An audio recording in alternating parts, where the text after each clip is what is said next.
Okay. Good day, everyone, and welcome back to the ITSS Verona YouTube channel. We are Alessandra and Michele from the Africa team, and today we will talk about education policies of the new generations inside the African borders. For this episode, we are delighted to host Professor Funmi Onolisakin from the King's College in London. She is the Vice President and Professor of Security, Leadership and Development at King's. She is a founding member of the African Leadership Center, and she also worked in the office of the UN Special Representative of the Security General on Children and Armed Conflict. We would like to start by expressing our gratitude to our guest for accepting our invitation and for sharing her high-level experience and knowledge with us. Thank you very much to be here with us today, Professor Onolisakin. Thank you so much. Thanks for having me. To start with the interview, we would like to better understand the situation of the new generations inside the African borders. It is known that Africa is one of the realities with the highest level of young people in the world. It is also characterized by a huge level of corruption. So which are the effective possibilities for the new generations? Let me thank you for that. Let me lay it out in two ways. Africa is the fastest growing continent at the moment in terms of human beings, right? The average age is 19 years. And I can tell you, at least from my own observations over the past 2 decades, that those young people on the continent of Africa are perhaps the most progressive, the most industrious, very innovative. They would make things happen against all odds. So it's not just about survival, it's also about innovating. We had the UN advisory group on youth, peace and security. One of the findings of that group, and which is actually, this statement, you can't, it's not attributable only to that group, but to several other sources. But the evidence has been generated over a period of time that the vast majority of young people are not violent, actually, globally. And that applies to African young people. And in fact, I would go as far as to argue that had it not been for Africa's young people, there'll be far more insecurity and far more, if you like, retrogression. I think it's important to lay that out. So you have particular arrangements of governance in Africa that aren't working in many parts of the developing world, but in Africa in particular, and it's not so much corruption as much as a governance system that is not working for the majority of people. Thank you very much for the very clear explanation. And keep talking about African new generation. And of course, on the basis of your researches and your great experience in the field, why do youth participate in violence in Africa?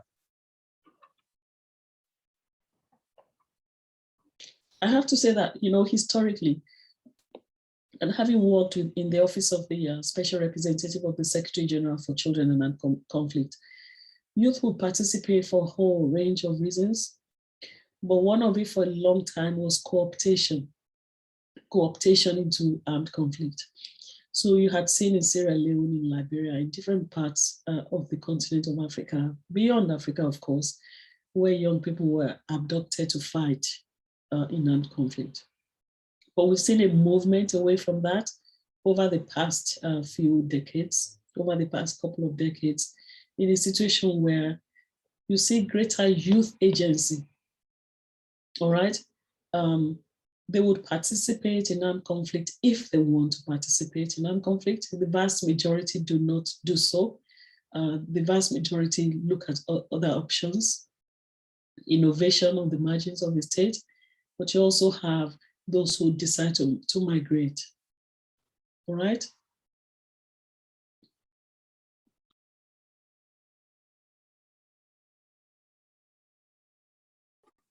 Thank you very much again. And it's a really significant. Going on this track, are there particular interests of foreign countries, like for example, US, China, India, or of course Europe, in the educational projects for young Africans?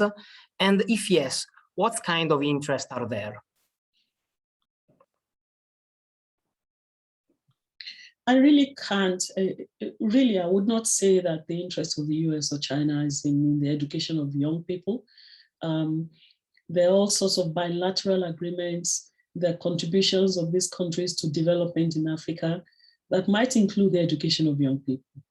But I think primarily the interest of the US or of China is not necessarily in the education of Africans, of young Africans, for the sake of that education. It might end up being part of a development package, because at the moment, young people in Africa are far removed from the consideration of many countries, honestly. Yes, thank you very much for your clear answer. Like, it was really open-minded, like for a different perspective, because normally when we are studying this topic, we always keep in mind that, first of all, there are always interests behind the behavior of some countries. So as a last question for this interview, we would like to ask you in particular, what are the decisions that African politics should make in order to improve the future of young people in Africa? I mean, you would expect that any country, any government, any country, any state looks after its future. All right. That's what young people represent, that any government with an interest in reproducing the nation, in reproducing the state, would have an interest in its young people. Unfortunately, it doesn't always follow in that way. But there are structural factors why many African countries at this point in time are unable to really guarantee the future of the young people. And one of those factors is youth bulge, all right? The youth bulge, as you know, as I said at the beginning, indicates that it's a large number of young people in the population. All right, countries like South Korea had a youth bulge in the last decade or two, but they planned for it. When you plan for your young people, when you plan for a growing population, you take advantage of that growth. Plan it for employment, for reproduction, and so on. But when you didn't plan for it, it's harder. So it's not because African countries don't necessarily want the future of their young people to be bright, but they missed a planning cycle, so that those who would double the population of Africa have already been born. All right? What do you do with them? You're not going to kill them.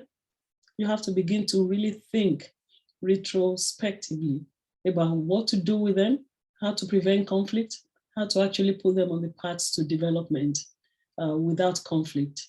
And these are the challenges that face African countries, but not every African country is exactly in the same place when it comes to their population of young people.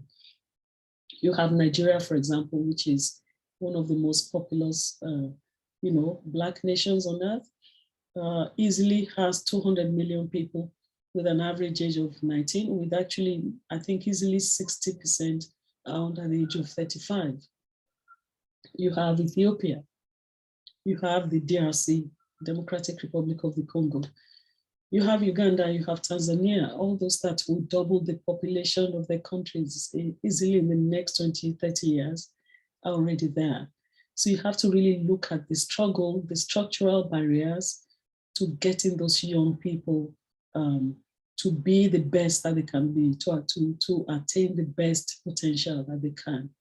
Because these countries missed a cycle in the population growth. I mean, so we have to look at some of those structural factors. If you don't plan for that growth, you create challenges for the society.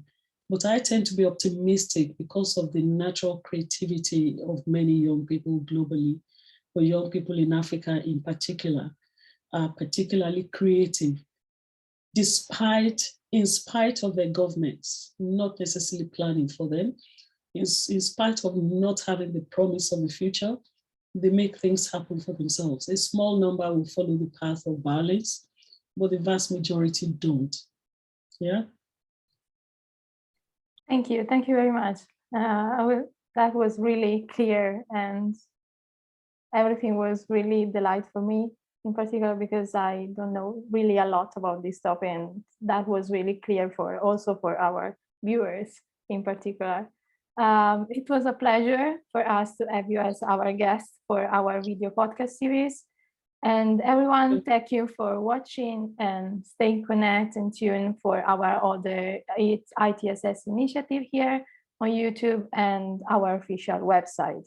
Thank you, Michele. Thank you, Professor Onolisakin, for being here, and hope to see you both in person soon. Thank you very much. Thank you so much. Thank you. Thank you.